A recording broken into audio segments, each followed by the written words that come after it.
Hello, everyone. This is Ken Lewicki of channelinginc.com on the Ask Ken Show. So excited to be here today. We're going to have lots of fun. We are going to do some really cool stuff here. Welcome to the Ask Ken Show. And we're going to jump right into it with our first question of the day is, why is learning to channel essential for spirituality and finding one's soul's purpose? So, great question. Um, in my opinion, channeling is the foundation to all spirituality. And the reason why is because if you don't have channeling, if you don't know how to channel at high levels, you're not confident with it, then you're just kind of guessing. You're winging it. You're hoping that what you're doing is working. You're making assumptions. I used to be like this when I first started, like in the spirituality industry, where I didn't really know how to channel too well at the very beginning. It took me many years to develop my skills, and now I teach others how to do it. And that's what I did. I just blindly believed everything I was taught. And I, would just say, oh, well, spirit this, spirit that. I would call in my guides or call in spirit, whoever that was, source or whatever, creator. And I was hoping that what I was doing was actually working. But when you have channeling as a foundation, you can do anything with it. What you can do with is unlimited.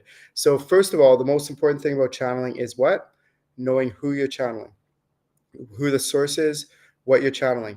When I first started, 20 years ago, learning to channel, I didn't know any of this. Nobody taught me this. There was no courses out there like what I teach. There was nothing out there that I could access that would teach this stuff. So what I was doing, not on purpose, was I was actually channeling things that I shouldn't have been. And I wasn't doing it on purpose. I was just didn't know any different. I was naive. No one was teaching me this stuff. I was just kind of like, oh, what's this? Let's channel this. Oh, what's that? Let's channel that. And I would be channeling all these things. And it was kind of crazy because I didn't know what was channeling. And not all the time, but some of the times I was actually channeling things that I shouldn't have been. And that was getting me in trouble. Some of these things are not of the light. I wish in the ideal world everything would be of the light. It's not. It just is what it is. When there's two different categories. There's souls and there's beings. Souls have a soul, beings don't. There's 5 different kinds of souls. One of the kinds of souls the 5 different kinds of souls that there are random souls. So these are all the ones in the astral realm. Random souls, spirit guide souls, soul family members, loved ones, and ascended masters. So those are the 5 different kinds of souls. But then there's a whole different category on its own called lost souls. And those are the ones, if you don't know what you're doing, you could be channeling lost souls, and some of them are benign, some of them aren't harmful, but some of them could be very detrimental. Some of them could be extremely harmful, and they could be like talking in your mind, telling you to do all these things that aren't good for you, like basically like really detrimental to you in your life. And I've had it all. Like I've felt it all. I've experienced it all. Everything you could possibly imagine. I've had these things do and say to me and convince me that I was doing the right thing. And then afterward, I was like, what happened? I thought I was doing the right thing. It's because they're not of the light. They're not on your side. They're not on your team. So the most important thing is learning to channel and knowing who you're channeling. And then there's beings. So there's like sprites, fairies, dragons, angels, pixies, crystal divas, and on and on and on. And those are beings. They don't have a soul. But again, in the ideal world, they would all be of the light. Well, they're not of the light. Some of them, most of them are, but some of them aren't. How do you know? And that's where formal training comes in. So when you actually know the different kinds of souls and you know which ones you're channeling, and then you know the different kinds of beings and which ones you're channeling, you could also make sure that you're working in the light, hence the term light worker. And another big thing about learning to channel and why it's important for spirituality is because when you're taking courses and programs and watching videos and trainings and YouTube, whatever it might be, then you could actually be channeling live. Like I'll be reading a spiritual book and I'll be like checking with my spirit guides as I'm reading. I'm like, yeah, okay, that's accurate. Yeah, that's accurate. Yeah, oh, not quite. How about this? Not quite. How about this? Yeah, that's accurate. Yeah, that's accurate. As I'm reading these spiritual books. So you can do this all live when you get really good at it, really competent. But then the other thing also is that when you're taking other people's trainings, I tell my students, I'm like, don't just blindly believe everything you're taught. I'm empowering you and teaching you how to channel your spirit guides. So when you do take other people's trainings, you could actually be checking live. Like there was a course that I took, a really awesome energy healing course that I took, and it was phenomenal. It was amazing. But even during that course, I'm channeling and I'm checking, and it was great. It was like a lot of the stuff was accurate. Some of it wasn't. I didn't tell anyone. I talked about that in ethics and level 2. I was just like, okay, behind the scenes, checking this, checking that, and all that other stuff. And I liked it so much, I want to take the next level. So, like I don't have to agree with everything to be able to take the next level. But the other good thing about channeling is that you can check to see if the teacher or practitioner is good for you or healthy for you. They might look all pretty on the outside, everything's fine, they say the right things, but your spirit guides will let you know if that person is good for you or not, or whether the program is good for you or not, or whether the session that you're thinking about doing with them is good for you or not. So that's all these things are really, really important reasons why it's important to learn how to channel, and how to channel on really advanced levels. And so that you can, and also too, like you can take a program that somebody's teaching you, and I do this all the time, and I'm like, okay, ask my guides, how can I take what I'm being taught here, which is really cool, and how can I expand on it? How can I get more detail? How can I go even further with it? And it's unlimited what you can do. Like you can take something with this much information and expand on it to tremendous value, to tremendous heights, that there's no limit to what you can do, which is super exciting, and which is why I dedicate my life to teaching people how to channel. So this is the Ask Ken Show. Welcome, everybody. If you're just tuning in, please write in your name in the chat and say hello. I will give you a shout out. Let me know where you're from as well. That would be great. And also, if you have any spiritual questions, just go ahead and type the question in the chat box, and I will live channel the answer. Okay, let's go on to the next question. Does channeling help you sort out what the truth is? So the answer is yes. One of the biggest reasons that I use channeling in my everyday life is because, like, when I teach my workshops, I've had people from every possible religion, every possible demographics attend my workshops. And once they start to feel this on a soul level, so where your soul resides is right there, you'll start to realize that this is truth. Like when I talk about reincarnation, you've gone from lifetime to lifetime to lifetime, and you feel that on a soul level, and you actually experience it. You're like, oh. And then you start to talk about spirit guides, and you're like, oh, and your higher self, and channeling your soul, like all this stuff you can do. And once the person experiences it, transcends any religion, transcends any tradition, any other thing, because they know on a soul level that it's truth. But also, there's a really cool exercise that I do with my students where I have them. It's called the hand motion exercise, where you do this and you feel what's actually right and good for you. So the question I ask my students is, have you ever like met somebody and they look all good and pretty on the outside, but there's just something off about them? Like you're just like this, like something like, I don't know. Yeah, that's your body giving you feedback that something's off, something's not right, and listen to that, honor that, honor your intuition, honor your gut feeling, what you're getting. If does it feel like clunky and icky, or does it feel really smooth? Well, you can use that same concept when you're channeling spirits, when you're channeling, because again, like I said earlier, the most important thing about channeling is knowing who you're channeling. If it feels like really good and smooth when you're doing this, most likely whatever you're channeling is good for you, and you're in your highest and greatest good. But when it feels like icky and clunky and all that, it might be something that's not of the light, and it's not good to channel. So therefore, there's a method that I developed called the expulsion command, where you expel that thing that's not of the light, and you make sure you're clean and clear, and you're only channeling things that are good and healthy for you.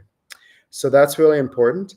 And then you know that you're a clear channel. You know that you're just channeling things that are good for you, that are of the light. And that's also why I do healing and clearing and spiritual upgrades along the way with my one-on-one sessions, with my group sessions. I always do that included as mandatory, because I want my students to be healthy and clear, but also making sure that they're only channeling things that are good and healthy for them, which is really, really, really important. How do we do this? How do we know that? The biggest number one thing that all my students come to me with starting in level 1 is what? How do I know if what I'm channeling, if it's just me making it up, or is it legitimately coming from my spirit guides? Good question, valid question. It's very common for that That is the most common thing that people struggle with. So what I do is I purposely, intentionally have exercise after exercise after exercise where my students can build up their confidence. They could build up their confidence when they know who they're channeling. Eventually, there's a bunch of exercises that I do where you get to know each one of your spirit guides' energy signatures. And when I first started teaching people how to channel, there would be like one guide, one soul that's their spirit guide. And I thought it was just like one energy signature. But then over time, with more training and more, channeling and all that, I realized that actually a spirit guide has many subcomponents to their energy signature. The different, like how they feel, what their how they, what kind of past life they had, what areas of their life they had, um, how their sensations, like does it feel hot or cold or tingly, and on and on and on. So they have multiple components to their energy signature, whereas another guide comes in and they have completely different energy signature components. And that's how you start to discern the difference between your spirit guides, for example, or any other soul or any other being, is you start to feel into their energy signatures. And this is a really, really important training to know, is because you need to know how they're different in many different ways, not just one. Because when you do that, then it's more, you've built up your confidence, and you're like, oh, and then with practice over time, that gap widens, and you're like, oh, I know it's this guide because of this, and this. Or no, I know it's this other guide, spirit guide, because of this, and this. And you build up that confidence over time. And then also trying to get very specific, practical, detailed messages rather than just general information like, oh, this guide's here. Okay, but what now? Like you just feel their presence, but now what? So that's when I use techniques called like the tunneling technique that I developed. It's one of the most advanced techniques that I teach my students how to do, which is you extract very detailed information and you go down the tunnel, you go down the branch, you try to tunnel and ask your spirit guide, okay, what else can you tell me about this? What else can you elaborate on this? Can you tell me more about this? And you want to do this on purpose because you want to extract as much detail as you can, because there's a concept that I have that I teach. It's called power and specifics. Rather than just generalities, okay, it's not bad or wrong, it's just very general. So it's not as useful as when you get very specific, detailed information. So we want to be practicing channeling our spirit guides and getting and extracting very detailed information, or whatever it is that you're channeling, whether it's a loved one or ascended master or whatever it might be. So we have Peggy. Thank you, Peggy, for tuning in. She has a question. How do you tighten up your boundaries with souls? That's a really, really good point. So first of all, the most important thing is what? Knowing who you're channeling. If you don't know who you're channeling, then you don't know, who to tighten up the boundaries with them. So in my channeling level 2, I actually teach this entire concept, and it's basically, okay, now that I've taught you how to channel every possible soul out there, now you create boundaries with these souls. Meaning, because a lot of times people come to me and they're like, Ken, like, how do you do it? Like, don't you get overwhelmed? Aren't you like constantly being bombarded by more and more information from these souls that are like, don't you just get like, and the answer is no, this actually doesn't happen. Why? Because I create boundaries with souls. How do I do this? Depending on what kind of soul it is, like if it's a random soul, if it's a, soul family member or whatever kind of soul like that, I'm like, no, we don't really need to talk. But if it's a spirit guide or an animal spirit guide, then I'm like, just come in as anytime you want. With them, I don't really create boundaries with them because I know that they will only come in when it's my highest and greatest good. But with other souls, I definitely do, especially random souls, loved ones, things like that, whether it's my loved one or someone else's loved one. If I don't feel like channeling them, I don't. If I don't want to channel them, I don't. There's no obligation in spirituality. You don't have to do anything. You don't have to. You can just decide what you want to do. If you want to channel them, great. And if you don't. So there's times when, I'm hanging out with people and I'm like, I could channel, but I'm like, no, I don't feel like it. So I don't. And then there's other times when I'm like, oh my God, guess what? They're like, what? Oh, you have a spirit guide right here. This one here helps you with your career and all that. And then this is the message they want to give you. And I start channeling live. And I love it. Like I live, breathe, eat, sleep this stuff. So I don't mind doing it. I enjoy doing it. Or I might do a past life reading on the person, and, oh, did you know you had this past life? And did you know you had that past life? And I start doing past life readings. Or did you know the two of you had past lives together? And they're like, what? This is so cool. So, like you can create boundaries with souls and boundaries with these other beings and all that, but I don't quite as much as I don't that much because I just don't want to. Like I enjoy channeling. I love channeling. And again, though, always making sure you're channeling of the light. If it's something that's not of the light, I don't channel them at all. Like I stay far away from them. I expel them using the expulsion command, and I make sure I don't even go anywhere near that. So I tell my students very strictly, do not dabble in the dark stuff. Don't go looking for it. Don't dabble in it. It's not cool. It's not fun. You're just going to get yourself in trouble. Bad things are going to happen, and they do. Like that's how I got myself into trouble in my early years of uh, learning to channel. So thank you, Peggy. Great question. Great question. This is the Ask Ken show. If you're watching, just type in the chat any questions that you have for me, and I will live channel the answers. And also, yeah, say your name and where you're from, and I will give you a shout out. So we have some people on Instagram as well following. We have a World Breathwork, uh, Dream Hyra, sorry, Renee, Love Vexo, Love XO, Renee X. Okay, that's cute. Janica, Yoga joins, and on. So feel free to say hi no matter what platform you're on. This is so exciting. I love these people here. Melissa's here. Whoop, whoop. She took some of my courses. Same with Alicia.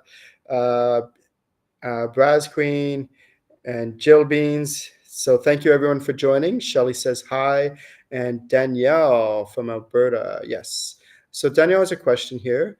Why, when you're in a very stressful situation, is it hard to get answers from your spirit guides? So great question. So two things on this. I'm going to answer the question, like, why is it hard to get answers? But then what to do about it? Because I can tell you why it's hard, but then what to do about it is the more important thing. Let's come up with some solutions. So there's a couple practical tips that I do is when we are in a heightened state of emotion, or we have a vested emotional interest in a situation, like, oh, I really like this cute guy, and I want to ask him out, all that, and your heart's pounding, all this, like, oh, infatuated with him. Sometimes we could get misinformation. I'm not saying it's bad or wrong. Like it could be your guides are saying, yeah, ask him out, and that's why but you could also be influencing the answer, like, oh, my heart's palpitating, and I got the butterflies and all that, and their guides are still like, no, Ken, like, that person, whether whatever it is, that person may look all pretty on the outside and good looking, and you have the hots for them and all that, but they're not necessarily good for you or healthy for you long term. They're saying stay away. Honor that. Make sure that you honor that when you get that from your guides. So, or maybe you're triggered. This happens to me quite often, where I will get like triggered about something, and then I'll try to channel my guides and get their opinion on it, and it'll be very difficult. So these are some techniques that I've developed that I want to encourage you to do. Is one of the techniques that I do is whenever I'm in a triggered situation or a heightened emotional state, really, really important, the times that you're stressed and the times that you feel like you don't want to channel your spirit guides are probably the times you need to the most. So make sure those times that you're struggling in your life, make sure to channel your guides at those times.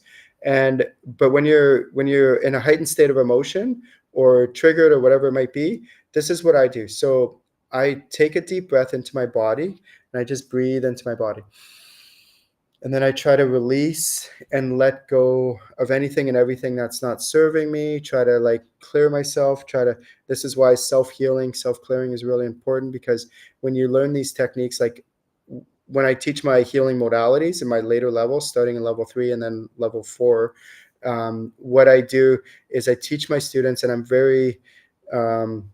I emphasize this a lot, which is I'm going to teach you these healing modalities, but use them on yourself. I want you to use them on yourself. It's really important to use these healing modalities on yourself. And yes, of course, you're going to use them for other people if you want as well. But definitely work, like, I want to empower my students. Too many times people in the spirituality industry, they give their power away to other healers. They're like, oh, I can't do this because I have to go see this healer. Or, I can't do this healing on me. I have to go see it. And don't get me wrong, there's a time and place for that. I go see other healers as well. By the way, a little tip. if you ever see a healer, make sure that they're doing their own healing work and they're going seeing other healers as well. Because what I've noticed is that healers that don't do their own healing work, they tend to get more and more unhealthy as the years go on. So I'm very strict about making sure I do my healing work. I go to healers like 3, 4, 5 times a month, if not more. So like, at least once a week, if not more. And then I also do my own sorry, my own self healing, which is really important. So one thing to do is when you want to try to get answers from your spirit guides, but you're in a triggered state or in a highly stressed state, this is what you do. You take a deep breath. And if you're watching, you can do this with me right now. Take a deep breath into your body, 3, 2, 1. And then you want to like relax and release that stress. And you might need to do it several times. So there's a couple things that you can do is so sometimes you can do it on the spot in the moment, but sometimes, like for me, I just need to sleep on it. Like I'm not going to get answers right now. I'm too stressed. This thing is bothering me so much on an emotional state that I can't focus. So what do? I might just have a nap or sleep on it, and then in the morning recheck when I'm in a more calmer state. This is a very important thing. Sometimes things are urgent. You need to get it live, like in the moment. But oftentimes you can just sit on it for like a day or two until you're in a more calmer state. Then you could channel your guides, try to and this is why meditation is really important. I had a really big aha moment the other day and gratitude. Like every morning I wake up, I put my hand on my soul. I think of how grateful I am. I think of how blessed I am. I tell my soul I love you, and then I channel my spirit guides. I do that every single day before I go on my phone or anything like that. Before I do anything, I do that before I use the washroom every single morning when I wake up in the morning. Well, just the other day, a highly stressed situation came up for me, and what did I do? I just immediately went into that gratitude. What am I grateful for? And I was surprised and impressed how quickly I released that. And then I was able to channel a lot more clearer because I was able to release that quicker. So doing these daily practices, like what I just mentioned, telling your soul I love you, feeling how grateful you are for whatever it is in your life. I usually go through like a list of things. Every day it changes. I'm like grateful for this, grateful for that, and grateful for the people in my life, grateful for people like you watching the Ask Ken show right now. So if you're watching, give a shout out or type in your name and where you're from, and I'll give you a shout out. And also, if you have any questions, feel free to type in those questions. So I hope that helps, Danielle. Thank you. Good question. I want to welcome Awaken and Aligned on Instagram and Shari Lee on Instagram as well. And Melissa has a question. This isn't, her question is, any messages for me today? I'm not feeling 100%. I woke up feeling rocked. So I don't do necessarily individual. This isn't the platform where I'm going to do readings for the individual, but more answer spiritual questions. But what I can do for Melissa is, in her case, she can definitely use some healing and clearing. She also needs to ground more. So if you're listening to this, Melissa, feel free to ground more. Yeah, definitely take some deep breaths and just try to recenter yourself. Use some of the techniques that you took in my training. That would be great. Yeah, you're welcome, Danielle. And also we have Asi from Norway tuning in. She's saying thank you very much. Whoop, whoop. So she's going to be taking my channeling level 1 workshop this weekend, which is so exciting. I'm super excited for her. Okay, let's go on to the next question. So if you're watching this, just type in your questions and I will live channel the answers, which is so exciting. Yay. Oh, we got Tabitha here. Yay. Awaken and Align, Tabitha. Okay. And Melissa's going to go to the beach. Good idea. Yeah. Get some sun, get some sand in your toes. Okay. How do I know if I have a totem animal? Oh my goodness, totem animals. My students love this topic. I love its topic. It's a great question, great topic. So how do I know if I have a totem animal? So first of all, there's a lot of people who make the assumption that everybody has a totem animal.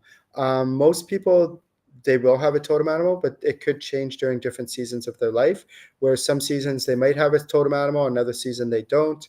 How do I go about finding out if I have a totem animal, and if so, what that totem animal is? So what you can do is you can find somewhere quiet where you can sit, you can center yourself, relax into your body, and just see if there's a totem animal that wants to come in. Sometimes the totem animal won't, like, it might be one that works with you regularly. And this is why channeling your spirit guides is really important, knowing how to channel them, because they'll be able to verify any of this stuff, like totem animals or angels or ascended masters, like all these other things you check with your spirit guides. Really, really, really important. So what you can do in this case when it comes to totem animals is, so first of all, I don't want you to assume that everyone has a totem animal. I know some people, sometimes they can go through a guided meditation and they just assume just because that totem animal came in that it is the totem animal that they have, and it might be, but it might not be. So be open to that. So what you can do is take a deep breath and then clear yourself. Ask all your spirit guides and everyone to step far back away. And I do this on purpose because you want to start off with a clean slate. Just ask everyone to step back for a moment. And then what you can do is invite a totem animal to come forward.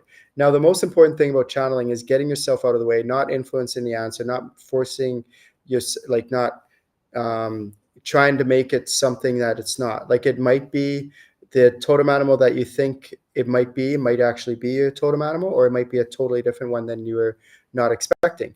So to give an example, and he was kind of walking around the center of the aisle. So it looked like he came there with a friend, and he wasn't really into any of this stuff because he was kind of like walking down the center. He wasn't going booth to booth or anything like that, like most people do. And so this lady that I know, she went up to him and goes, "Oh, cool jacket." He's like, "Yeah, it's a wolf, and this wolf is my totem animal." And she looks at him. She's like, "No, it's not." He's like, "Yeah, it is." She's like, "No, it's not. Your totem animal is a penguin." He's like, "It is not. It's not a penguin. It's a wolf." And he walked away all like mad and upset. And I watched this whole thing unfold in front of me. So I went up to her and I'm like, "You weren't supposed to say that to him. You know, like you and I both know that it's a penguin, but you weren't supposed to tell him that." She's like, "I know. I was just playing with him and all that." And you know, it was kind of funny, kind of mean, but kind of funny at the same time. But had he been humble enough to admit that his actual his totem animal was an actual penguin, he could embrace this. And actually, penguins can help in a really cool way, many different ways. And that's where you have to kind of have enough humility to, maybe it's not the one that you want it to be, but it's the one that actually is. And in this case, if he had done this and embraced that, oh, maybe this, like, got curious and go, "What, really? A penguin is my totem animal? Oh, okay. So how does this totem animal help me?" And so what you do is, when you realize you do have a totem animal, then what you do is you sit down with them and you get to know them. Like, so for example, if there's 10 people in a lineup and all 10 had a bear as a totem animal, does that mean that the bear, if I look up on the internet what a bear does, that it's going to help those 10 people the same way? Maybe in some cases, but in some ways, maybe not. And that's where, when you can direct channel, you can actually find out what the totem animals are, how they're here to help you, and also for that individual person. Now, I'm not against looking up, like, you know, what does a bear do on the internet or in those totem animal books. Please do. I do. But when I'm doing it, again, I'm channeling and I'm checking with my spirit guides and the totem animal. Is this accurate? Is this accurate? Is this accurate? And then when I'm done researching on the internet, then I go directly to my totem animal and I say, "Okay, what else is missed? What else do you help me with? How else do you assist and help me?" And that's really important as well. Okay. So let's go to our next question. Okay, so good question by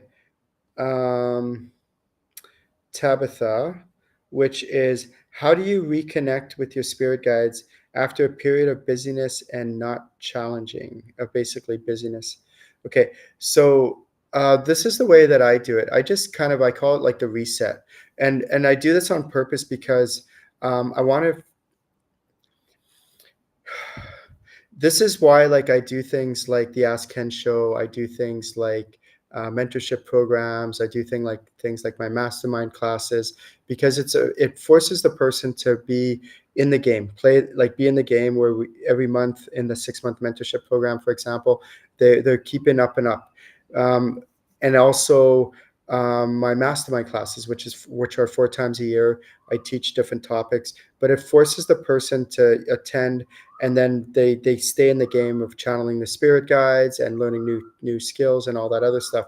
So for somebody who's not in that program, a real simple way to do this, again, life happens, life comes up, and what I do is I get to a point where I try to use my spirit guides all the time. Like, I don't let the busyness of life stop me from channeling my spirit guides, because that doesn't make sense. Like, my spirit guides, if anything, they want to help me during my busy times, when I'm like overwhelmed with like this and that and all these like to-do lists, and on and on and on.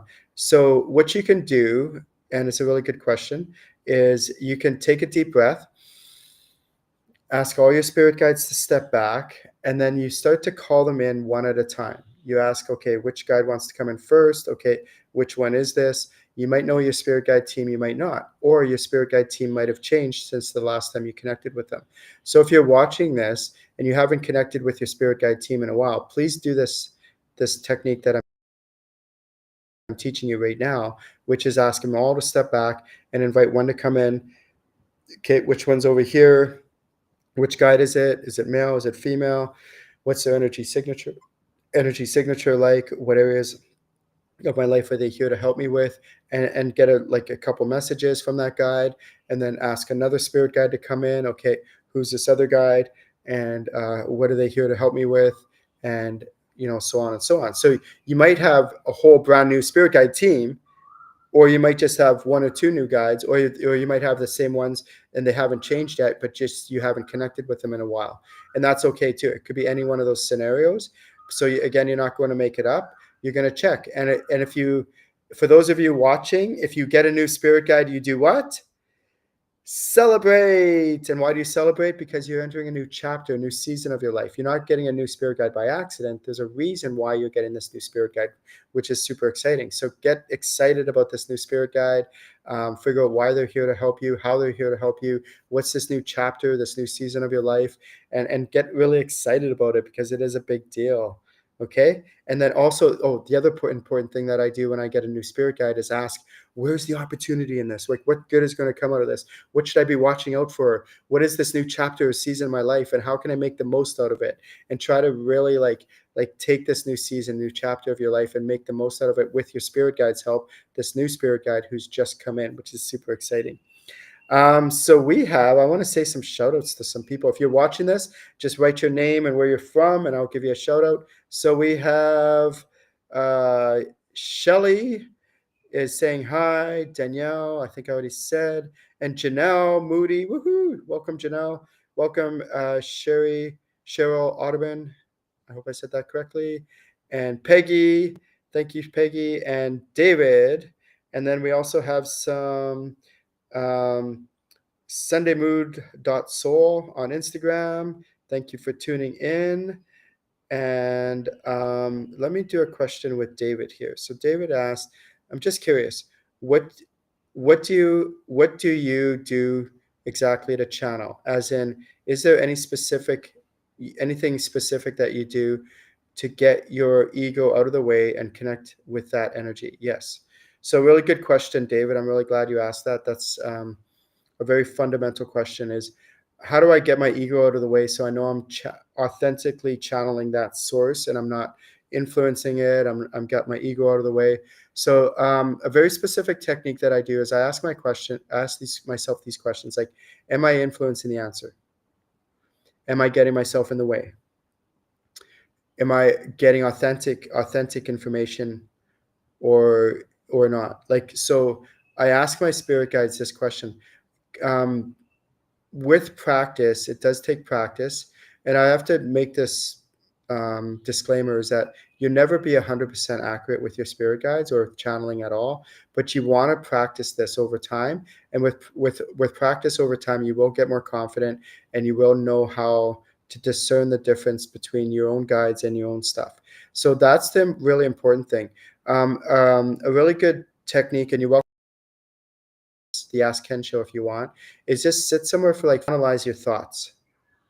So you're not judging your thoughts, you're just assessing your thoughts. When I listen to how I speak in my mind, what does the voice sound like? Is the voice higher pitched, lower pitched? Like, does it sound like, are my thoughts sporadic? Are they like all over the place? Are they very emotional? On and on and on. Like, you try to get the details of your own thoughts. So the reason why I do this exercise with my students is because when you can assess your own thoughts, then you know what your own thoughts sound like. And this way, when a spirit guide comes in, you can discern the difference between your own thoughts and your spirit guides, and your own thoughts and your spirit guides, and your own thoughts and your spirit guides, and your own thoughts and your spirit guides. And then over time, that gap widens. And this is really important because as that gap widens, you're like, oh, no, I definitely know it's my own stuff, my own thoughts because of this, and this.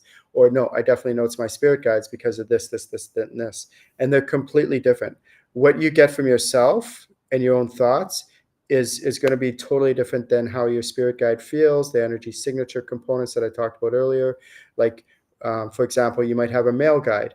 Does that male guide have a more monotone voice or higher like inflection in their voice? Do they speak quickly? Do they speak slowly? Do they have like a wispy, raspy voice, or is it more clean and clear? And you could discern these different components. And then this way, when you hear your own thoughts, you're like, no, I know it's my own thoughts because of this, but I know it's my spirit guides because it sounds totally different when I hear them, their voice in my mind. So we all have this ability. If you ever think of like a song, like maybe a Beatles song, Hey Jude, dun, dun, dun, dun, right? You can hear that song in your mind, even though it's not playing, in like live right now, but in your mind, you can hear it, that song. Well, the same thing with your voice. If you listen to the voice in your mind, you can hear that voice in your mind. But then if you hear the voice of your spirit guide, you can hear the voice of that spirit guide. You can hear it. It's much different than your own thoughts. So these are some very practical tips. I hope this helps you out, David. And that's just one of the many ways that we can channel our spirit guides is through listening to what's called clairaudient, where you hear their voice, and you differentiate the difference between your voice and your spirit guide's voice is one of the many different ways that we can channel our spirit guides. So I hope this helps. Great question. Thank you. There's many other techniques, of course, that we can go through. That's just some of them. Okay, let's go on to our next question. Would you call on any other totem animals that are not your own? Or go looking for other ones to help? So in general, the answer is no. Like, would I go looking for, so let's say, for example, you have I don't know, like a squirrel as a totem animal. I'm just making this up. But let's say you have a squirrel as a totem animal. Are you going to go try to look for other totem animals to help you out? Probably not. Like in some cases, in some channeling sessions or some healing sessions, you might work with other totem animals briefly, but most likely you're going to be working with your totem animal. You might work with the other person's totem animal. So that's how you can do totem animal readings.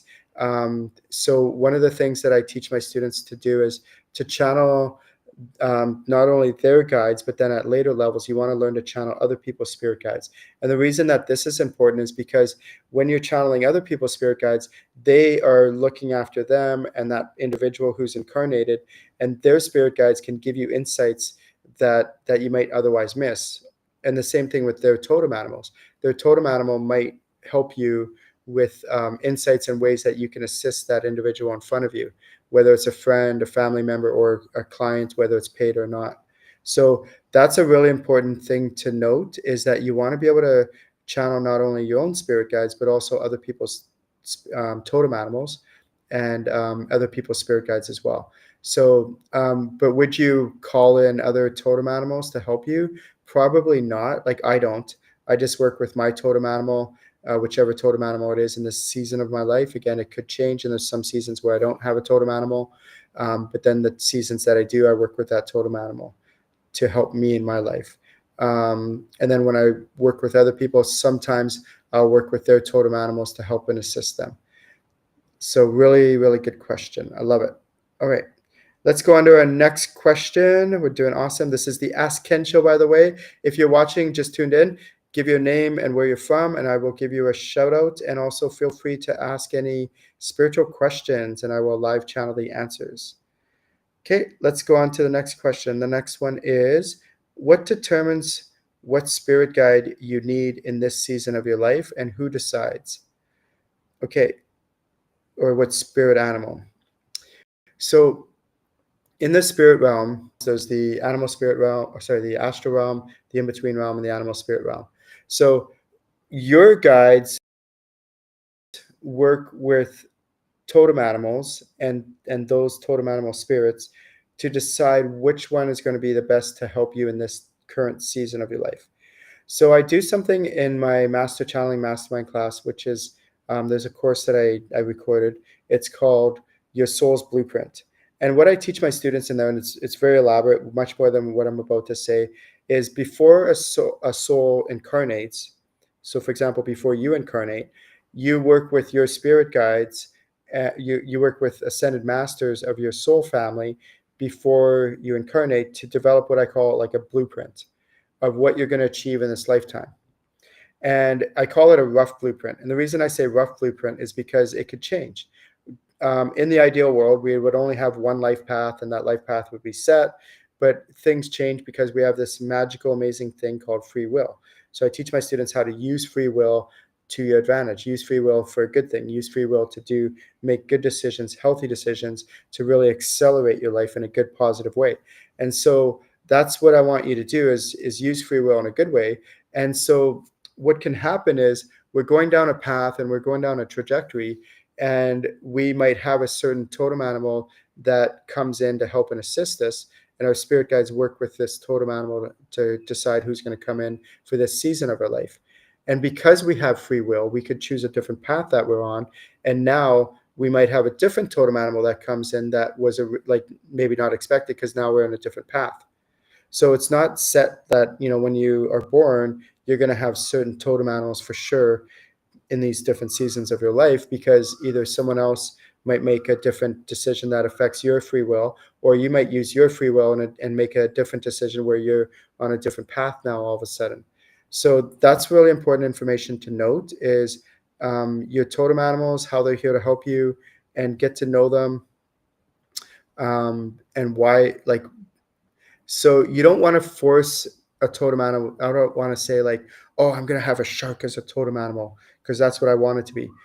It doesn't work that way. You're basically assigned a totem animal, and just embrace and welcome that totem animal, whoever it is, for this season of your life. We have some more people that join. We have Lindsay Harrison from Instagram, Bliss19, and a few more. So thank you for showing up, everyone. If you're watching this, please feel free to visit my website, channelinginc.com. That's where you'll find all the magic, all the workshops that I offer, and the trainings that I offer. So fun. Woohoo!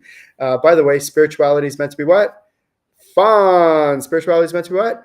Fun. Spirituality is meant to be what? Fun. So keep it fun, keep it light, keep it playful. Please do. Too many people take this stuff way too serious. So if you can keep it light and fun, that will also help accelerate your spiritual growth, where you're not so hard on yourself. You're not serious all the time. Now, don't get me wrong. There's a time and place to be serious. It's fine. But, to do that all the time just doesn't make sense. So try to keep it light and fun if you can. Oh, Sin is here. Sin says fun. So welcome, Sin. That's so exciting to have her here. Okay, let's go on to the next question. Is what determines, or do you hear spirit guides speak to you in your native language? Yeah, so it's a really good question. I get a lot of people who come to me that are English second language, so ESL. And I tell them, I'm like, of course, you can channel them in whatever language you want, like your native language, whatever it might be, whether it's like Russian or, one of the Scandinavian languages, or, on and on and on. So, Chinese, I tell them, I'm like, so the way it works is that when you're channeling your spirit guides, they okay, let me say it, let me back up. I'll explain something really cool. When information comes into from your spirit guides, it comes in through thought form. When it collides with your auric field, it changes and it converts from thought form into light form. And then from there, it goes into your pineal gland, or sorry, your pituitary gland, and it goes through your thalamus fluid to your pineal gland. And then from there, it's converted to electrical signal. And then it goes down into your heart center. And then that's where you can embody it. And that's the, you breathe in the message and you embody it. Like, have you ever like known something? You're like, oh yeah, I know this, and you think you know it, and then a few years go by, a few years later, you hear it again, you're taught it again, and they're like, and then you're like, oh, I get it now. And that's because the first time you got it up here in your head, but the second time you embodied it, and you're like, oh, I get this now. So when your spirit guides communicate with you in thought form, they can communicate to you in whatever language that you prefer. Like it's thoughts, so it's whatever language you want. So you don't think that it has to be just English. If you're channeling, use the language of your preference, your native language or whatever it might be. That's totally fine. I encourage my students to do that. Okay, so good question. Okay, let's go on to the next one. Okay, if a friend is a member of my soul family, does that mean I'm a member of their soul family? So this is a very complex question. The answer for the most part is yes. So the question is, if somebody's a member of my soul family, does that mean necessarily mean I'm a member of their soul family? The answer for the most part is yes. I've learned over the years is that soul families are a lot more complex than what I thought it was. So they're more like three-dimensional. To give you an example is way back in the day, probably about 2014. Yeah, was when I moved. So I met this awesome, amazing lady at one of the Spirit Expos. I knew when I had moved to Calgary in 2014, I was supposed to go to the Spirit Expo for this one person. I looked online. I'm like, oh, I'm supposed to meet that person. I didn't care about any other booths. I didn't care about anything else. I went straight to that lady's booth and I'm like, hi, my name's Ken. We're supposed to meet. And we did. And she taught me actually about Akashic Records. And that's how I learned about Akashic Records. And I thank her for that. And we were like, me and three other people were sitting around at one of our friends' place one time, and she's like, oh yeah, we're all part of Mother Teresa's soul family. And we're all like, yeah. And it was so cool because you could feel like that was true. Like you could feel that. And then one of the ladies was like, oh, but I'm part of Bob Marley's soul family. And I'm like, Bob Marley? I'm like, okay, but I'm not. Like, and when I checked for me, I was like, oh, but I'm not part of Bob Marley's soul family. But I'm like, okay, so how could we all be part of Mother Teresa's soul family, but she's part of Bob Marley's soul family, but I'm not? And I'm like, that makes no sense. And I don't get me wrong, I love Bob Marley, I love his music, I love what he stands for, like love and peace and all that stuff. But that doesn't mean he's necessarily a member of my soul family, where in her case, he actually is. So the reason why is because if you think of like soul families like on a plane like this, where this person has soul families members, and my soul family might be like this, so they might overlap, where her and I have the same soul family members, like Mother Teresa, but then she might have ones down here that I'm not part of that same soul family, which might be like the Bob Marley, for example. So I hope this example, like of actually giving real names or real people, helps. So that's how somebody could be a member of your soul family, but them not necessarily a member of yours. Like they could be, most of the time they are. Like, how do you know if somebody's a member of your soul family? Have you ever met someone you've never met before and you meet them for the first time and you're like, oh my God, I feel like I've known you forever?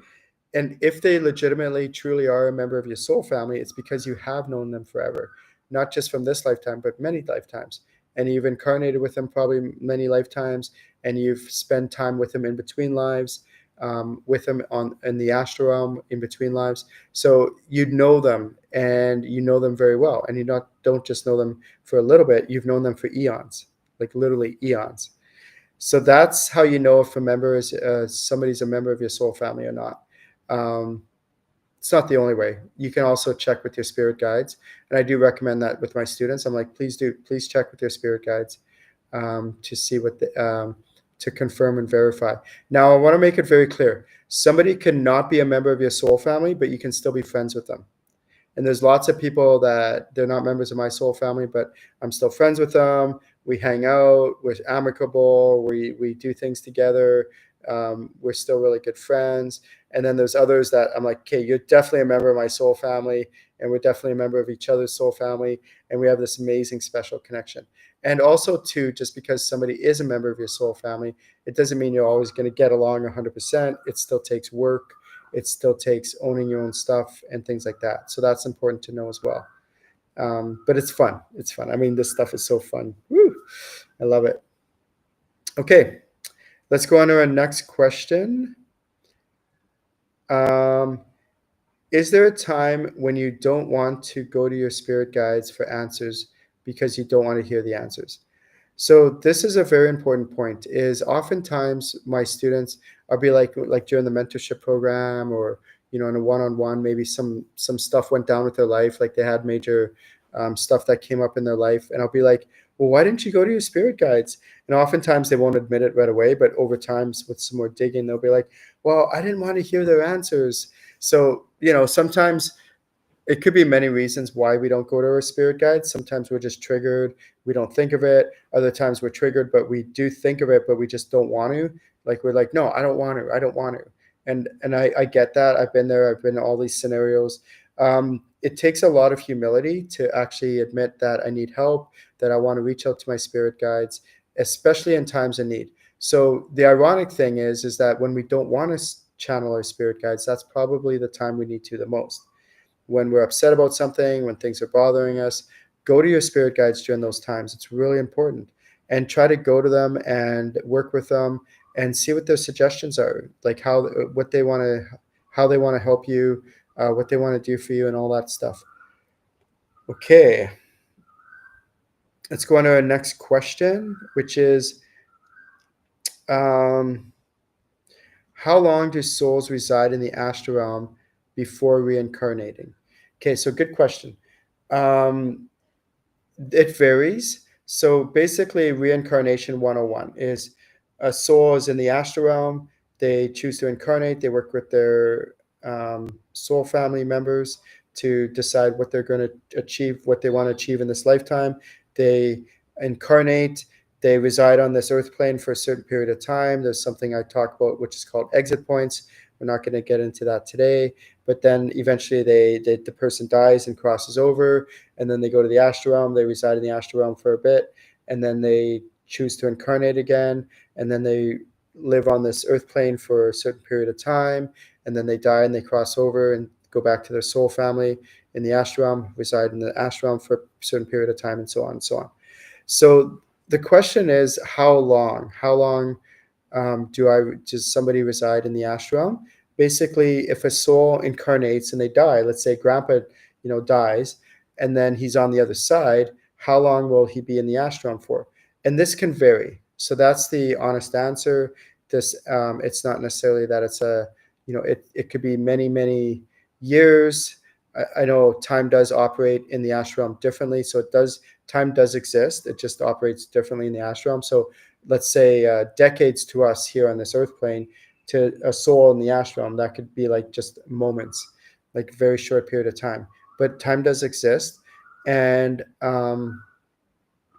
it can vary. Like sometimes a soul, they will die and they will go to the astral realm, and they'll reincarnate right away, within like almost immediately, within a few days or weeks. They've reincarnated. I've seen that happen. I've also seen it where they die and they're in the astral realm, and they're in the astral realm indefinitely. Like they have no intention of incarnating anytime soon. Again, time works differently then. So on the astral realm side. So what is soon? Like how long is soon, right? So even if it's 20 years or 50 years or a century, that's a relatively short period of time when it comes to being in the astral. Yeah. Okay.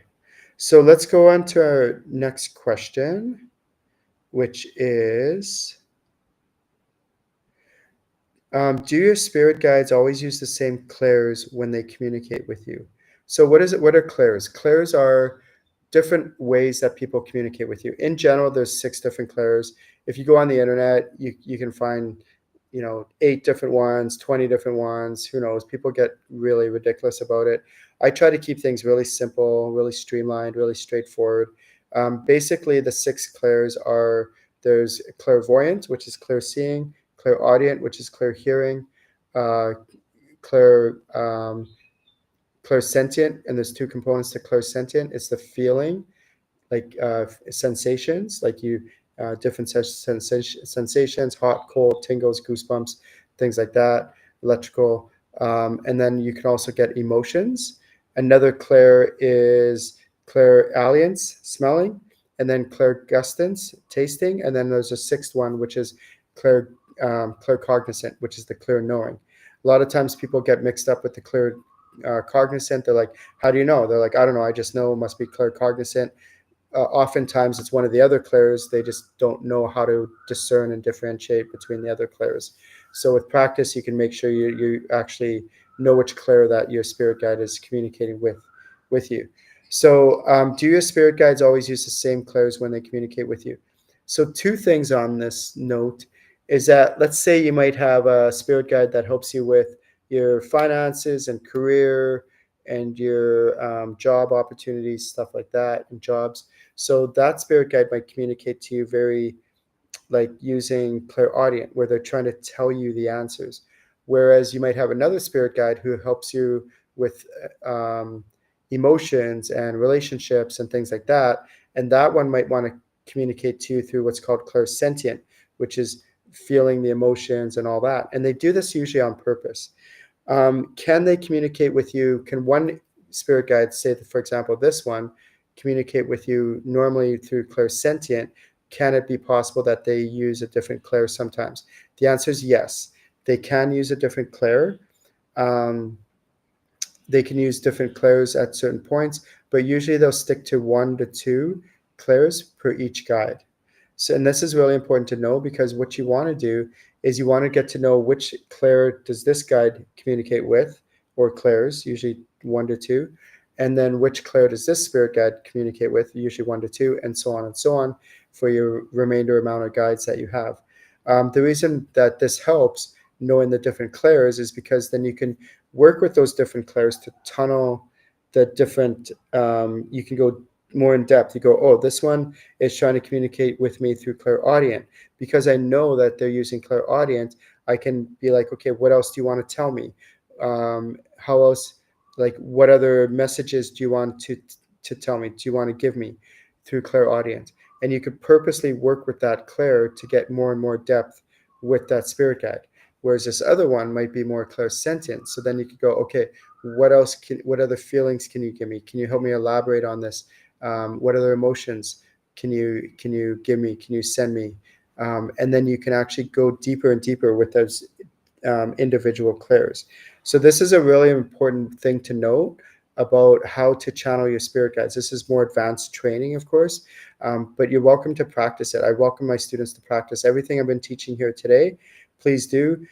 Even if you just take one thing that you learned here at the Ask Ken show and you try to implement it right away. I want all my students to do this. I want to empower you and teach you how to do this. Teach you how to channel. Channeling, as I mentioned earlier on, is the foundation to all spirituality. When you know how to channel, especially at advanced levels, then what you can do with it is infinite, which is why I dedicate my life to teaching people how to channel, because I want to empower you and teach you how to do this. If you would like to know more information about formal training, I have my website right here, channelinginc.com. Feel free to go look at it and find something that works for you. Maybe it's an intro class, maybe it's a one-on-one, maybe it's the channeling level 1 workshop, and just dive straight into that. I have these different events every month. I usually have about 10 to 14 events a month. So there's lots of options there at my website. Have a wonderful day, everyone. Thank you all for tuning in to the Ask Ken show at channelinginc.com, and I hope to see you soon. And feel free to, send me a message or join one of my online workshops. And we'll talk to you all soon. Bye, everyone.